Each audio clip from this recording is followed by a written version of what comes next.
Now a follow-up to yesterday's crash on I-295 in Gardner. That's where a tanker truck collided with a dump truck.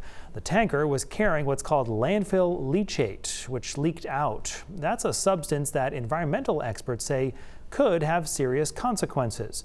News Center Maine's Pearl Small tells us about some of those risks. Landfill leachate, also referred to as dirty water.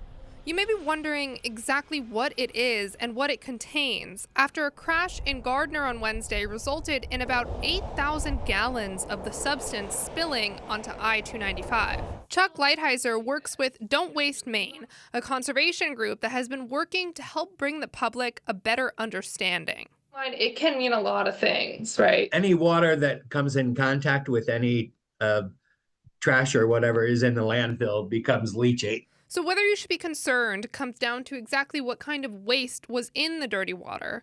Lighthizer has a lot of experience dealing with the substance at the state's largest landfill, Juniper Ridge. There's been an ongoing debate in the communities that surround that landfill about the environmental risks. One of the big things that we're looking at the leachate coming out of Juniper Ridge up here in Old Town right now is the PFAS chemicals that are in there. PFAS chemicals pose serious health risks, and the Maine Department of Environmental Protection put regulations in place requiring that dangerous chemicals be removed from wastewater before it's released. They capture it at the landfill and truck it because they don't want it to just flow into the ground around the landfill. But when a spill like this does happen, what's next? Yeah, so DEP responded.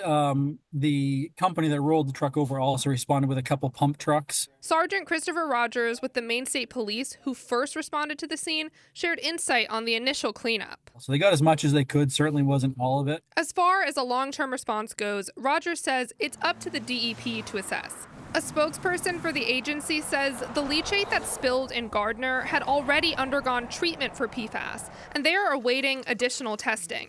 Depending on the result, advocates are hoping it's taken seriously. It's nasty stuff, or it can be, again, depending on what's in the landfill. Pearl Small, News Center, Maine.